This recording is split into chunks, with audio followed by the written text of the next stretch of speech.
Hello students, मैं अमित आर्यन। आज फिर आप सभी का आर्यन केमिस्ट्री क्लासेस में स्वागत है। आज अपने लोग फिजिकल केमिस्ट्री के ही अगले यूनिट के बारे में स्टडी करेंगे, तो जिस यूनिट का नाम है सरफेस केमिस्ट्री। क्या नाम है? Surface chemistry. तो इससे पहले जो हमारे चैनल पे नए हैं तो हमारे चैनल को सब्सक्राइब करें और साथ में बेल आइकन को भी प्रेस करें ताकि मैं जो भी वीडियो अपलोड करूं उनका नोटिफिकेशन आप लोगों तक तुरंत पहुंचे। चलिए अपने लोग टॉपिक की ओर चलते हैं। देखिए, यहाँ मैंने बोर्ड पे लिखा हुआ है पहले से टॉपिक का नाम सरफेस केमिस्ट्री। तो हमको किस चीज के बारे में पढ़ना है? तो सरफेस केमिस्ट्री के बारे में पढ़ना है। तो सरफेस केमिस्ट्री में हम लोग को पढ़ना है किस चीज के बारे में, क्या चीज पढ़ना है सरफेस केमिस्ट्री में, तो उसी पे आज हम लोग चर्चा करेंगे। तो देखिए, सबसे पहले जानते हैं कि सरफेस केमिस्ट्री है क्या। कि सरफेस केमिस्ट्री है क्या? तो सरफेस केमिस्ट्री केमिस्ट्री का एक भाग है, एक टुकड़ा है, एक हिस्सा है। सरफेस केमिस्ट्री क्या है? तो केमिस्ट्री का एक छोटा सा भाग है, एक छोटा सा टुकड़ा है। पहली बात क्या होगी कि सरफेस केमिस्ट्री केमिस्ट्री का क्या है? एक भाग है, एक टुकड़ा है, एक हिस्सा है। चलिए यहां तक समझ में आ गया? यहां तक क्लियर? चलिए अब देखते हैं ये क्या है। एक सरफेस केमिस्ट्री एक केमिस्ट्री का एक भाग है, टुकड़ा है, हिस्सा है। अब उसके बाद आगे कुछ और सोचते हैं कि इसमें क्या चीज पढ़ना है। तो देखिए यहां दिखाई दे रहा है सरफेस। क्या दिखाई दे रहा है? कि सरफेस। तो हो ना हो हमको इस चैप्टर में सरफेस से रिलेटेड ही पॉइंट को पढ़ना है। सरफेस से जो रिलेटेड बातें होगी उसी के बारे में क्या करना है? हमको स्टडी करना है। किसमें? तो सरफेस केमिस्ट्री में। तो सबसे पहला बात अपने लोगों ने क्या बोला कि सरफेस केमिस्ट्री केमिस्ट्री का एक टुकड़ा है, एक हिस्सा है, एक पार्ट है। उसके बाद आगे अपने लोगों ने क्या सोचा कि इस यूनिट में हम लोगों को किस चीज के बारे में? तो सरफेस से जो रिलेटेड जो पॉइंट होगा उसी के बारे में क्या करना है? स्टडी करना है। कि सरफेस से जो बातें जो रिलेटेड है तो उसी के बारे में क्या करना है? इस यूनिट में अपने लोगों को स्टडी करना है। तो अपने लोगों ने अभी दो बातें सीखा कि ये सरफेस केमिस्ट्री केमिस्ट्री का एक टुकड़ा है और इसमें अपने लोग क्या करेंगे? सरफेस के बारे में स्टडी करेंगे। चलिए अब उसके बाद आगे बढ़ते हैं। सरफेस पे जो भी क्रिया होगी, सतह पर जो भी क्रिया होगी तो वो किस केमिस्ट्री में होगी? तो सरफेस केमिस्ट्री में होगी। सरफेस केमिस्ट्री में होगी। सतहों पर होने वाली क्रिया क्या? सतहों पर होने वाली जो क्रिया होती है वही क्या कहलाती है? Surface chemistry. तो शुरू से एक बार हम इन लोग को इसको फिर दोहरा देते हैं। सबसे पहले मैंने क्या बोला कि सरफेस केमिस्ट्री केमिस्ट्री का एक टुकड़ा है, एक हिस्सा है। क्या है? केमिस्ट्री का एक टुकड़ा है, एक हिस्सा है, एक ब्रांच है। उसके बाद क्या बोला कि इसमें हम लोग किस चीज के बारे में स्टडी करेंगे? तो सिर्फ और सिर्फ सतह के बारे में, सिर्फ और सिर्फ सतह के बारे में। अंदरूनी भाग के बारे में हमको स्टडी नहीं करना है। इसमें अंदरूनी भाग इंटरनल भाग के बारे में स्टडी नहीं करना है। सिर्फ और सिर्फ हमको सतह के बारे में, मान के चलिए ये व्हाइट बोर्ड है तो इसका सतह कौन हो गया? इसका सतह ये हो गया। ये सारा इसका क्या है? सतह है। और इसका अंदरूनी भाग ये है। तो हमको अंदरूनी भाग के बारे में स्टडी नहीं करना। तो सिर्फ और सिर्फ किस चीज के बारे में स्टडी करना है? तो सरफेस के बारे में। सरफेस पे जो फिनोमेना होगा उसी के बारे में हमको क्या करना है? इसमें स्टडी करना है। तो क्या बोला कि सरफेस केमिस्ट्री केमिस्ट्री का एक टुकड़ा है। सरफेस केमिस्ट्री केमिस्ट्री का क्या है? एक टुकड़ा है। इसमें हम लोग सतह पर होने वाली घटना के बारे में स्टडी करेंगे। ये बातें क्लियर हो गई? चलिए तो अब देखिए, अब अपने लोग कुछ एग्जाम्पल सोचते हैं अपने डेली लाइफ में कि ऐसा कोई भी काम करते हैं जो सतह पर होता है, सिर्फ और सिर्फ सतह पर, अंदरूनी भाग में नहीं होना चाहिए। कहाँ होना चाहिए? सिर्फ और सिर्फ सतह पर, और अंदरूनी भाग में नहीं होना चाहिए। तो सोचिए कोई काम ऐसा है कि हम लोग सतह पे करते हैं। देखते होंगे आप लोग जब घर में पेंट करते हैं घर में जब पेंट करते हैं तो क्या करते हैं, घर में जो पेंट करते हैं तो क्या ऊपरी भाग पे करते हैं ना, या फिर उसके ईटा को निकाल देते हैं, अंदर में पेंट करते हैं, फिर ईटा दे देते हैं, ऐसा करते हैं क्या? ऐसा बिल्कुल नहीं करते हैं। ऐसा नहीं ना करते हैं कि ईटा निकाले, फिर उसके अंदर में पे लोग फिर पेंट किए, फिर ईटा डाल दिए, फिर ऊपर से पेंट किए, ऐसा नहीं ना करते हैं, ऐसा नहीं करते हैं। तो किस तरह से करते हैं कि उसका जो ऊपरी सतह होता है, जो ऊपरी जो बाहरी सतह जो होता है, उसी पे क्या करते हैं अपने लोग, पेंट चढ़ाते हैं। तो ये किस जगह घटना हो रही है, तो सरफेस पे जाके ये कौन सी फिनोमिना हो रही है, सरफेस पे ये घटना घटित हो रही है। तो इस तरह की जो घटना होगी वो क्या कहलाएगी, सरफेस केमिस्ट्री में आएगी। और जो अंदर में जो घटना होता है उसका अलग नाम देते हैं। जो सतह और अंदर, जो सतह और इंटरनल पार्ट दोनों में होता है, उसका भी कुछ अलग नाम है। तो उसके बारे में अपने लोग इसी यूनिट में आगे पढ़ेंगे। तो अभी अपने लोगों को सिर्फ और सिर्फ किस चीज के बारे में पढ़ना है, तो सरफेस पे जो घटना घटित होती है, किस चीज के बारे में, जो सरफेस पर जो घटना घटित होगी उसी के बारे में हमको इस यूनिट में पढ़ना है। तो चलिए, तो सबसे पहले मैंने क्या बोला कि सरफेस केमिस्ट्री केमिस्ट्री का एक टुकड़ा है, एक भाग है, एक हिस्सा है, और इसमें अपने लोग सरफेस पे घटित होने वाले घटना के बारे में स्टडी करेंगे। तो अपने लोग इस सारे शब्द को एक जगह कलेक्ट करते हैं और उसके बाद अपने लोग इसका डिफिनेशन बनाते हैं। तो चलिए अब डिफिनेशन आप लोग लिखिए सरफेस केमिस्ट्री का कि ये है क्या। तो लिखिए क्या बोला, सबसे पहले क्या लिखेंगे इसमें कि रसायन विज्ञान की वह शाखा, रसायन विज्ञान की वह शाखा, रसायन विज्ञान की वह शाखा, उसके बाद क्या सोचा था अपने लोग, रसायन विज्ञान की वह शाखा जिसमें हम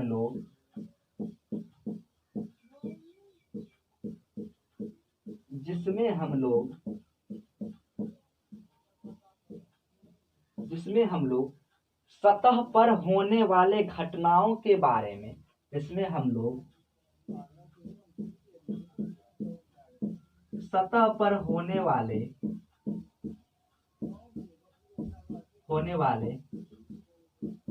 घटनाओं के बारे में अध्ययन करते हैं, सतहों पर होने वाले घटनाओं के बारे में अध्ययन करते हैं, उसे क्या बोलेंगे, सरफेस केमिस्ट्री, उसे सरफेस केमिस्ट्री कहते हैं।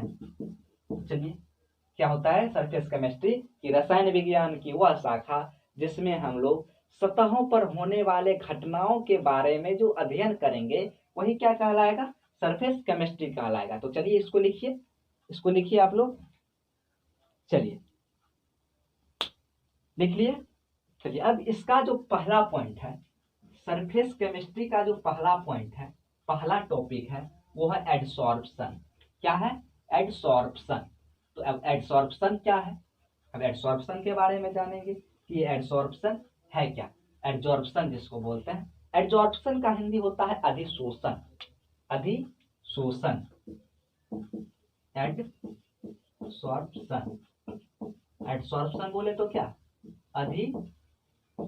अधिशोषण। तो देखिए अब ये एडसॉर्प्शन है क्या, एडसॉर्प्शन है क्या। तो एडसॉर्प्शन एक क्रिया है। क्या है, एडसॉर्प्शन एक क्रिया है। जिस तरह अपने लोग काम करते हैं, खेलते हैं, पढ़ते हैं, कूदते हैं, उसी तरह क्या है, वो भी एक क्रिया हुआ। तो उसी तरह क्या कि एडसॉर्प्शन भी एक क्रिया, एक क्या है, क्रिया है। क्या है, एक क्रिया है। तो एडसॉर्प्शन क्या है, एक क्रिया है, जिसमें क्या होता है कि एक पदार्थ, क्या कि जिसमें एक पदार्थ किसी दूसरे पदार्थ के सतह पर जाके संचित हो जाता है। क्या बोला मैंने कि एडसॉर्प्शन एक प्रक्रिया है। क्या है एडसॉर्प्शन, पहला बात कि एडसॉर्प्शन एक प्रक्रिया है जिसमें एक सतह, जिसमें क्या बोला, जिसमें किसी पदार्थ के या किसी कण के, एडसॉर्प्शन एक प्रक्रिया है जिसमें एक पदार्थ के कण, क्या, जिसमें एक पदार्थ के कण किसी दूसरे पदार्थ के सतह पर जाके संचित हो जाता है, किसी दूसरे पदार्थ के सतह पर जाके संचित हो जाता है, तो उसको क्या बोलेंगे अपने लोग, एडसॉर्प्शन बोलेंगे। क्या बोलेंगे, एडसॉर्प्शन।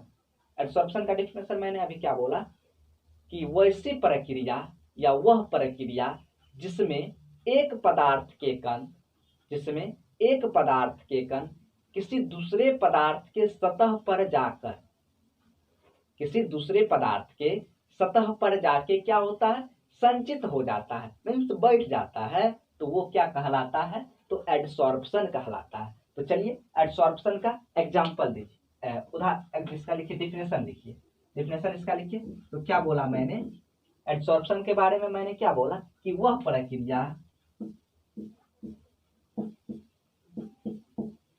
वह प्रक्रिया जिसमें, वह प्रक्रिया जिसमें एक पदार्थ के कण, जिसमें एक पदार्थ के कण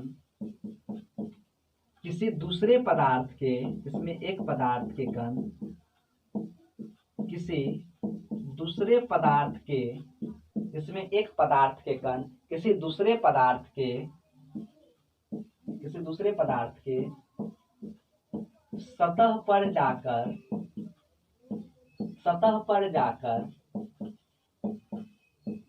संचित हो जाता है, किसी दूसरे पदार्थ के सतह पर जाकर संचित हो जाता है, उसे, उसे क्या बोलेंगे, अधिशोषण, उसे अधिशोषण कहा जाता है। चलिए अधिशोषण का आप लोग डिफिनेशन लिखिए कि अधिशोषण है क्या, तो वह प्रक्रिया जिसमें एक पदार्थ का कण किसी दूसरे पदार्थ के सतह पर जाके संचित हो जाता है, वो क्या कहलाएगा, अधिशोषण कहलाएगा। तो लिखिए अधिशोषण का डेफिनेशन, चलिए लिख लिए अधिशोषण। अब इसका एग्जाम्पल अपने लोग सोचिए, इसका एग्जाम्पल कुछ सोचिए क्या हो सकता है, ऐसा कोई घटना अपने लोगों के एवरीडे लाइफ में घटता है। तो चलिए सोचते हैं एग्जाम्पल, इसको मिटा दें, चलिए मिटाते हैं इसको मिटा देते हैं। अब इसका थोड़ा एग्जाम्पल अपने लोग स्टडी करते हैं इसके बारे में कि किस चीज में इस तरह की घटना घटित होती है। तो अपने लोग देखते होंगे, अपने लोग उसका पर डे यूज करते हैं। जब अपने लोग चाय पीते हैं, क्या करते हैं, चाय पीते हैं, तो उसमें अपने लोग बिस्किट का, बहुत एक बिस्किट होता है मोटा वाला बिस्किट, उसका मोटा होता है वो, उसको अपने लोग खस्ता बोलते हैं, तो उसका यूज करते हैं। तो देखते होंगे अपने लोग उसको क्या करते हैं, चाय में डुबो के खाते हैं। क्या करते हैं, चाय में डुबो के खाते हैं। तो क्या होता है कि जब उसको हम चाय में डुबोएं और तुरंत उसको निकाल लीजिए, क्या किए, उसको चाय में डुबोएं और उसको तुरंत निकाल लीजिए, और निकालने के बाद आप उसको क्या कीजिए, वो जहां जहां गीलापन है उसको आप उंगली से उसको थोड़ा थोड़ा हटाइए।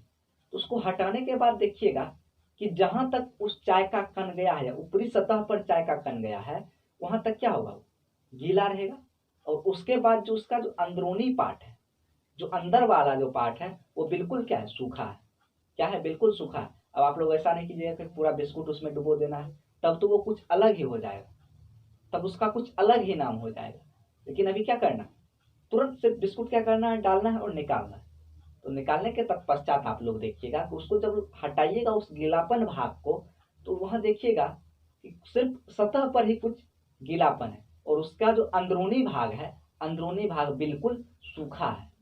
क्या है, सूखा है। तो इससे अपने लोगों को क्या पता चला कि एक पदार्थ का कण, यहाँ देखिए फिगर बनाते हैं तब आप लोगों को समझ में आ जाएगा।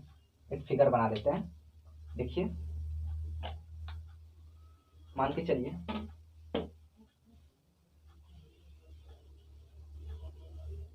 ये क्या है, इसमें चाय रखा हुआ है, इसमें क्या रखा हुआ है, चाय है, इसमें चाय रखा हुआ है, और ये क्या है, बिस्किट है, और ये बिस्किट है। चलिए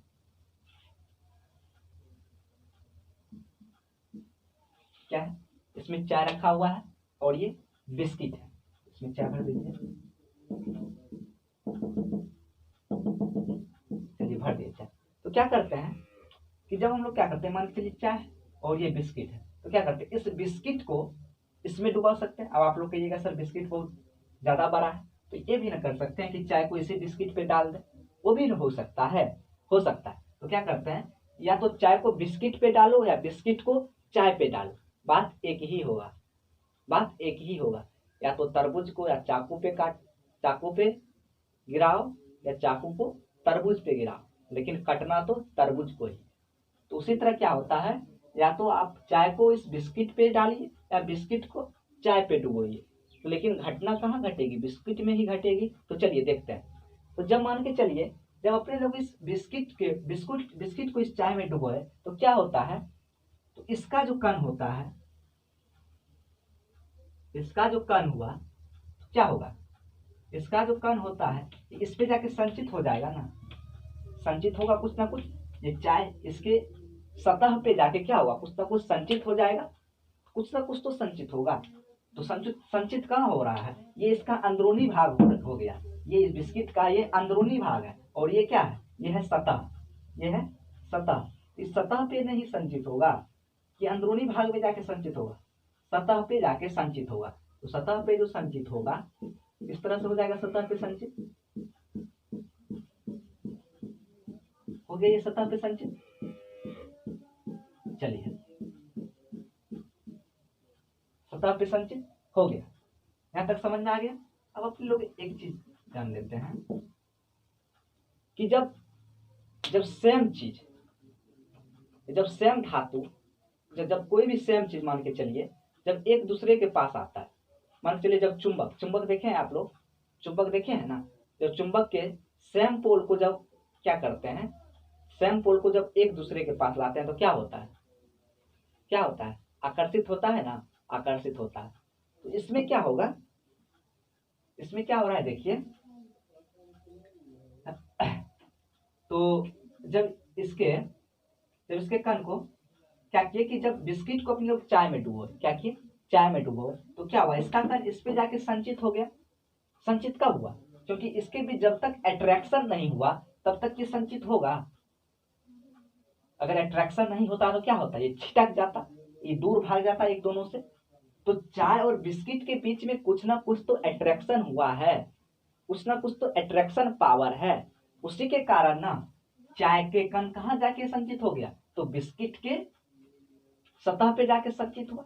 अगर इसके बीच अट्रैक्शन नहीं होता, अगर इसके बीच अट्रैक्शन नहीं होता तो क्या ये संचित होता, होता संचित नहीं होता। तो इस तरह का, तो क्या हुआ कि संचित हो रहा है। तो जब संचित होता है, जब अट्रैक्शन होता है किसी भी दो चीजों के बीच, जबरदस्त जब टक्कर होता है तो वहां से क्या होता है, एनर्जी रिलीज कर जाता है, एनर्जी क्या होता है, रिलीज कर जाता है, एनर्जी बाहर हो जाता है। क्या होता है, एनर्जी बाहर हो जाता है। तो एनर्जी जो यहाँ जो बाहर होगा, एनर्जी जो बाहर होगा यहाँ से होगा बाहर, और यहाँ से बाहर एनर्जी, यहाँ लिख लीजिएगा एनर्जी। क्या हुआ कि जब दो वस्तु आपस में जब अट्रैक्ट करता है, जब टकराता है तो क्या होता है, एनर्जी रिलीज कर जाता है। एनर्जी क्या होता है, रिलीज कर जाता है। जैसे एक एग्जांपल देते हैं आप लोगों को, मान के चलिए एक पति है एक पत्नी, क्या है, एक पति है एक पत्नी। मान के चलिए पति पत्नी मजबूरी बस, जानबूझ के नहीं, मजबूरी बस अपने पति के पॉकेट से पैसा ले लेती है। तो पैसा लेने के बाद क्या होती है कि उसको डर बना रहता है कि हो ना हो अगर मेरे पति को पता चल जाए कि मैंने उसके पॉकेट से पैसा लिया। और पति जब जाता है, मान के चलिए पॉकेट से पैसा ले ली पति, लेकिन पति को पता नहीं है कि मेरे पॉकेट से पैसा गायब हुआ है। मान से मार्केट गया, पान खा रहा है, तो पान खाने के बाद तो पैसा तो जमा करेगा ना, पैसा आपको देगा पान वाले। तो पैसा जब निकालता है तो उसके पास पैसा है, तो उस समय समझिए उसके पास उसे कितना गुस्सा उठ रहा होगा, गुस्सा आया होगा। तो क्या करता है, घर आने के बाद अब तो वो अपना पैसा खोजेगा, पत्नी को डर भी बना रहेगा कि हो ना हो ये जान गए हम, जान गए, मान के चलिए जान गए, जान गए। इधर पति पूरा गुस्सा है, आज तो मैं झाड़ दूंगा, बहुत पीटूंगा, बहुत पीटूंगा। पत्नी भी क्या है, डरी सहमी है कि हो ना हो आज तो लगेगा हमको। तो क्या होता है कि जब पति अपनी पत्नी के पास जाती है तो क्या होता है कि पत्नी पूरी डरी सहमी सी है कि आज तो लगेगा। तो लेकिन जब पति उसके पास आता है, मतलब पत्नी पूरा मतलब इस तरह से उसको अट्रैक्ट करती है, इस तरह से उसको बोलती है, गलती से मैंने निकाल दिया, मिस हो गया, सॉरी। तो क्या होता है कि पति भी मान जाता है, हो ना हो ये गलती से निकाल ली होगी, जब ये माफी मांग रही है तो हमको क्या होना चाहिए, माफ कर देना चाहिए। पति पहले क्या आया था, पूरा गुस्सा में आया था पत्नी के पास, और जो जो पत्नी के पास पहुंचा तो क्या हुआ, उसका गुस्सा कम हो गया, मतलब उसका अट्रैक्शन पावर क्या हो गया, कम हो गया, आया पूरा गुस्सा में। और जो पत्नी के पास क्या, उसका अट्रैक्शन पावर कम हो गया। अट्रैक्शन पावर कम होने का मतलब क्या, उसका एनर्जी क्या हो गया, रिलीज हो गया। एनर्जी क्या हुआ, रिलीज हुआ ना। तो उसी तरह से जब हम इस दोनों के बीच जब तक अट्रैक्शन पावर नहीं देंगे तब तक इसका कण इसके सतह पे आके चिपकेगा नहीं, चिपकेगा। तो जब दो वस्तुओं के बीच जब अट्रैक्शन होता है तो उससे क्या होता है, एनर्जी रिलीज कर जाती है। तो एनर्जी जब रिलीज करेगी, तो एनर्जी रिलीज करती है, क्या होता है, जब एनर्जी रिलीज कर जाता है तो इसी का नाम है एंडोथर्मिक। एंडोथर्मिक इसको क्या बोलते हैं, एंडोथर्मिक। उष्मा क्षेपी मतलब उष्मा को क्या कर रहा है, ये क्षय कर रहा है, उष्मा क्षेपी। तो इससे पहले फिगर बनाने से पहले आप लोग लिख लीजिएगा, एरो मार के फिगर से पहले आप लोग लिखिएगा। अभी इसमें कुछ नहीं लिखिएगा, यहाँ लिख दीजिएगा। ये हो गया आपको, ये चाय जो है, ये चाय क्या है, एडजोर्बेट है, एडजोर्बेट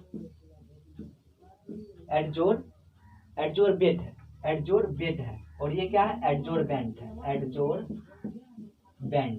और ये फिगर किस चीज का है, एडसॉर्प्शन। तो आपको ये समझ में आ गया। इससे पहले फिगर बनाने से पहले आप लोग एक लाइन लिख लीजिएगा कि यह उष्मा कौन शोषी होगा ना, ये क्षेपी होगा, उष्मा क्षेपी होगा, यह उष्मा क्षेपी प्रक्रिया है। चलिए लिख लिए। अब देखिए, अब यहाँ 2 पॉइंट और आया है, एडसॉर्प्शन में 2 पॉइंट और आया है, एडजोर्बेट और एडजोर्बेंट। तो ये एडजोर्बेट और एडजोर्बेंट है क्या, तो एडजोर्बेंट वह सब्सटेंस है, क्या कि एडजोर्बेंट वह सब्सटेंस है जो किसी दूसरे सब्सटेंस के सतह पर जाकर संचित हो जाता है।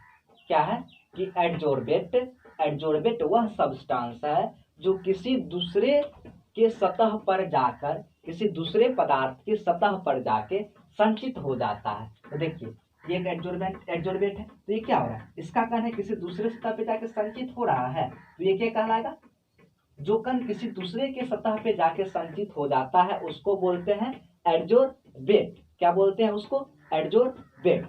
और एडजोर्बेंट किसको बोलेंगे, एडजोर्बेंट बोलेंगे कि वह सब्सटेंस जिसके सतह पर एडजोर्बेट की एडजॉर्प्शन की क्रिया होती है। ये एडजॉर्प्शन की क्रिया हो रही है, इस पे क्या बोला कि वह सब्सटेंस जिसके सतह पर एडसॉर्प्शन की क्रिया होती है उसको क्या बोलेंगे, एडजोर्बेंट बोलेंगे। तो चलिए एडजोर्बेट और एडजोर्बेंट का आप लोग डेफिनेशन लिखते हैं। चलिए इसको लिख लिए। चलिए अब एडजोर्बेट और एडजोर्बेंट का डेफिनेशन लिखते हैं। डालिए हेडिंग, एडजोर्बेट। एडजोर्बेट बोले तो क्या, अधिशोष्य। एडजोर्बेट इसको बोलते हैं अधिशोष्य। क्या बोलते हैं इसको, अधिशोष्य। तो लिखिए, वह सब्सटेंस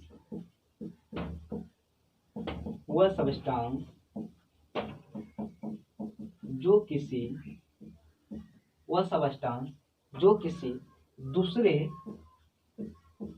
किसी दूसरे सब्सटेंस के सतह पर सबस्टांस के सतह पर जाकर संचित हो जाते हैं वो क्या कहलाते हैं? एडजोर्बेट कहलाते हैं। आगे डेफिनेशन एडजोर्बेट का समझ में आप लोगों को कि वह सब्सटेंस जो किसी दूसरे सब्सटेंस के सतह पर जाके क्या होगा? संचित हो जाएगा, तो वो क्या कहलाएगा? एडजोर्बेट कहलाएगा। तो चलिए एडजोर्बेट का लिखिए डेफिनेशन। अब आता है एडजोर्बेंट। तो ये एडजोर्बेंट है क्या? एडजोर्बेंट जिसको बोलते हैं अधिशोषक लिखिए एडजोर्बेंट का डेफिनेशन। एडजोर्बेंट काली हेडिंग एडजोर्बेंट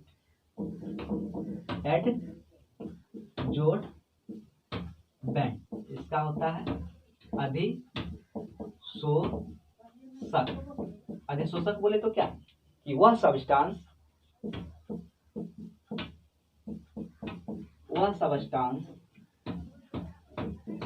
जिसके सतह पर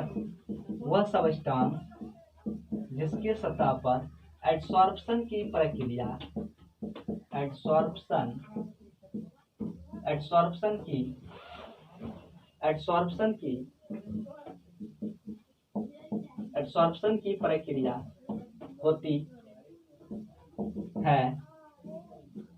होती है उसे क्या बोलेंगे? एडजोर्बेंट कहते हैं। तो एडजोर्बेंट क्या है कि वह सब्सटेंस जिसके सतह पर एडसॉर्प्शन की प्रक्रिया होती है उसे क्या बोलते हैं? एडजोर्बेंट कहते हैं। तो बस ये समझ में आ गया आप लोगों को। लिखिए इसको लिखिए। हाँ चलिए लिखिए। लिखने के बाद बस आज के लिए इतना है। आज के टॉपिक यही खत्म करते हैं। जब अगले दिन अपने लोग मिलेंगे तो इसी टॉपिक में अपने लोगों को पढ़ना है। एडसॉर्प्शन के कुछ एग्जाम्पल बताएंगे कि एडसॉर्प्शन के क्या क्या एग्जाम्पल हो सकते हैं। तो आप लोग भी सोचिएगा क्या क्या एडसॉर्प्शन का एग्जाम्पल हो सकता है। तो बस आज के लिए इतना ही। मैं आशा करता हूँ कि आप लोगों को ये वीडियो समझ में आया होगा। बस इतना ही। Bye, take care.